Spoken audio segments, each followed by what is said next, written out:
Welcome to our first episode of Backstage at TCT, where we give you a behind-the-scenes look at your local, nonprofit performing arts theater. Be sure to like, subscribe, and hit that notification bell so you can be the first to hear about new content. I'm Kelly Fitzgerald, your host. Today we welcome Gary Gosney, Betsi Chamlee, Wayne Bachus, and Janice Wilson. Why don't you guys tell us a little bit about yourselves that people might not know about what you do in the real world? Go ahead, Betsi. I will start. My parents were charter members of our Temple Civic Theater. I was a little kid then, and I have been involved since I was 8. I'm older than that now. 9. 9. Yeah. Well, I am a veterinarian in town. Been in town for since 1970. I came here right after Vietnam. I was in Vietnam and came, and I was in my first play here at the Temple Civic Theater, which was the old theater. What was that? Avenue church? G. Avenue G Church, and the first play I was ever in was Our Town, and then I followed that with The Last of the Red Hot Lovers, and fell in love with the performing arts and have been active with them for over 50 years. I also started out as a child, but not quite as young as Betsi. I think I was actually 14 when I was cast in my first show, also over on Avenue G. Yes. You're a Good Man, Charlie Brown. I continued to be active in the theater, then went off to college and came back. And then I went to graduate school and got a master's degree in drama. And I have been a volunteer here for years, and I've also taught here. And I was on the board a few times and president of the board, finally. Wayne?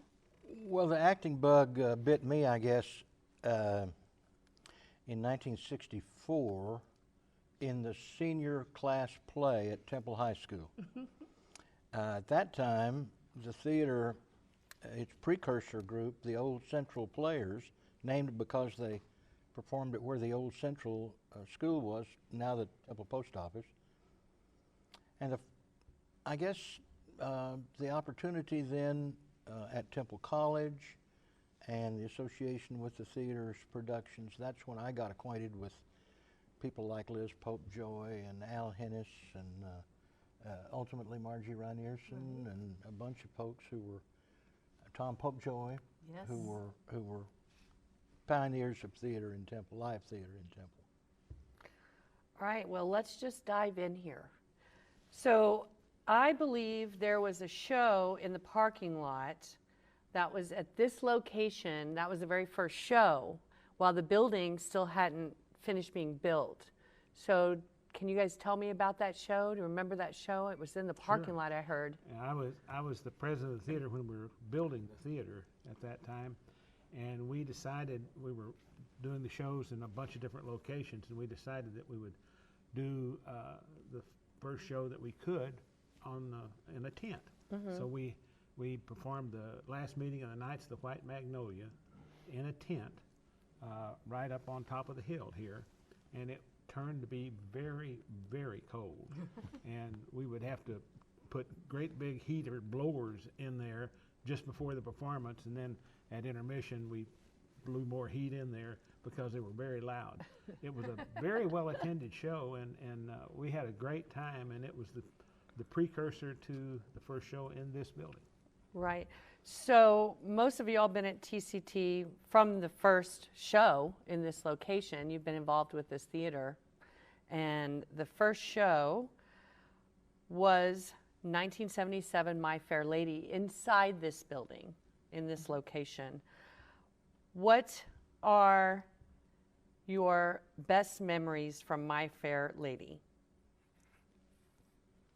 Wayne? Well, I was the music director. I was conducting from up there in that balcony. I think there were 24 or 26 professional musicians who all donated their time to play for that show. It was really remarkable. It just showed how the community all came together to support this new venture in the arts in Temple with this building. But we did reach outside Temple, and we got a couple who were on the faculty at Baylor to design the set.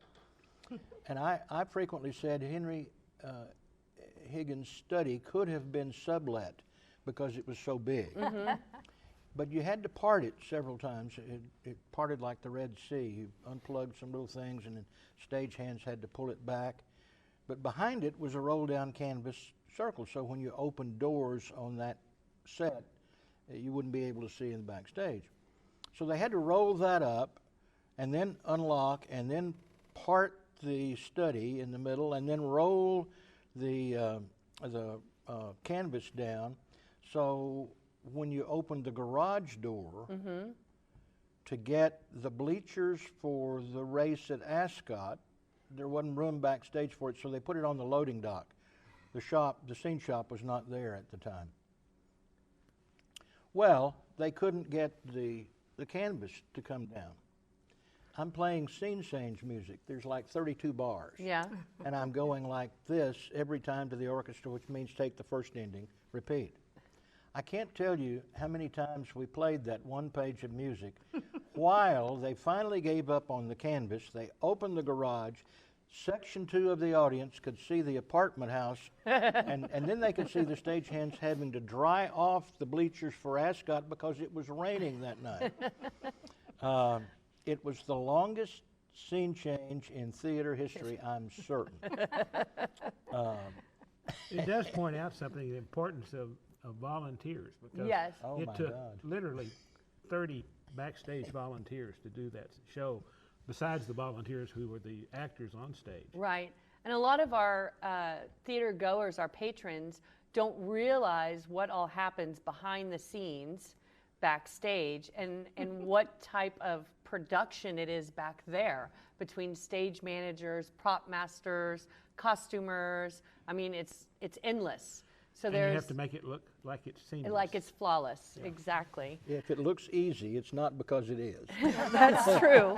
But it's fun, and I can't tell you how many times we would all gather at somebody's house afterward and laugh our tushes off because of things like that happened to us. That Yeah.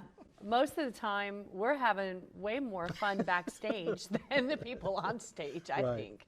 right. Now, also 1977 was My Fair Lady. This is also to tell you how the community supports this theater.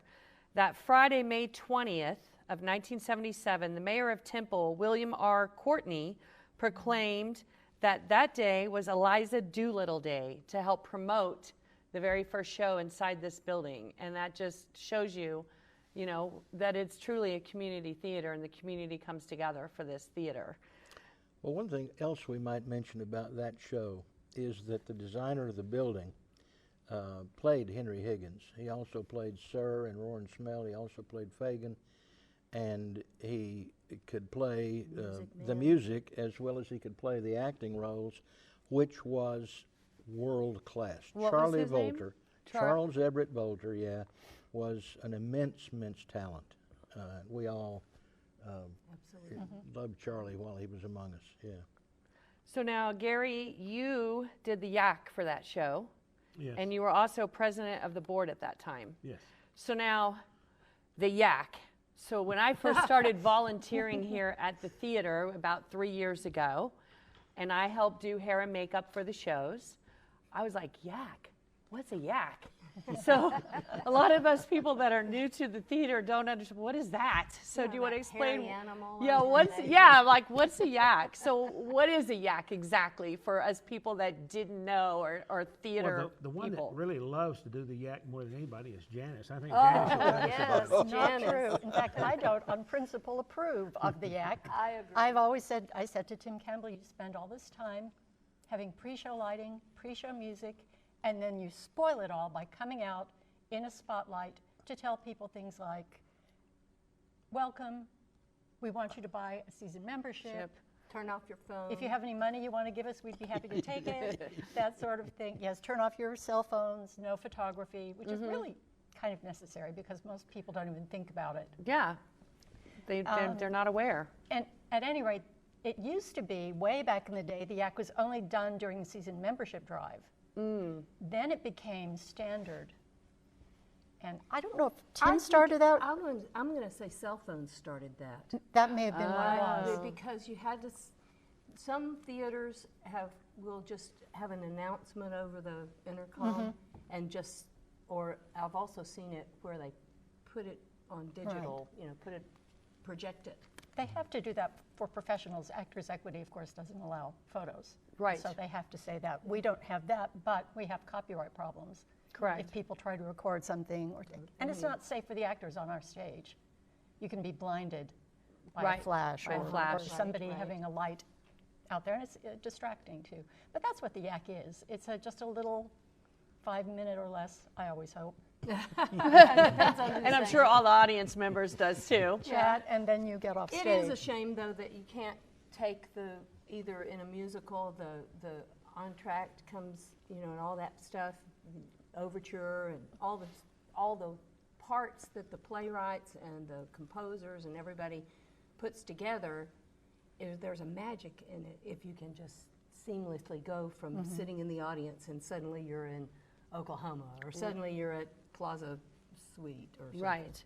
So now, Gary, again, I know you have a very personal and love this and we all love this person, but Margie Reinierson, she also played Mrs. Higgins in that first production, correct? Correct. She did. And I believe you guys had a special bond, and you also wrote some plays together. Is that correct? We've written several plays together until Margie became ill and then passed away. Tell us a little bit about Margie. So a lot of us. Well, Margie was a very unique lady, and she was the lady that went from the Central Players and established the Temple Civic Theater as a entity. And it was she and her husband that pushed people to give money to build this building, that encouraged the theater arts at Scott and White, that did all sorts of things to help the theater.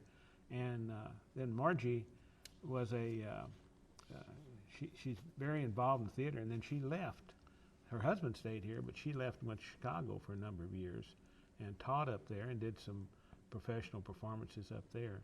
And then she came back when her husband was ill, and she was very active in the theater when she came back. And we wrote several plays and performed one here. Well, we did Two of them. We did two of them. She and I did one together, and then they did one here that we had written. And she was just a very remarkable lady, very, very involved in theater arts.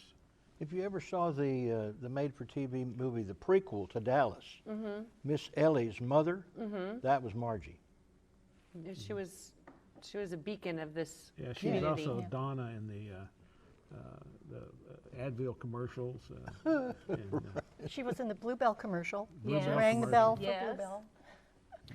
All right, I think so maybe now she was murdered in RoboCop or something. no, I think no, so. she was robbed. It was robbed. very- Robbed, okay. And she also did several print pieces too, didn't she? What, just her face was I think so. I think you're right. advertisement for this medication. She did a or lot of something. print ads. She did a bunch of stuff up in Chicago especially. And we did The Last of the Red Hot Lovers 3 times, 10 years apart, and she was in each of those. Oh, okay. Yeah. So I mean, she was a beacon in this theater. She was one of my first teachers Yeah, and directors. we did The Last of the Red Hot Lovers the second time, and she was in Chicago, and so she and I memorized the script, and we only rehearsed twice before we did it on stage. Wow, that's pretty impressive.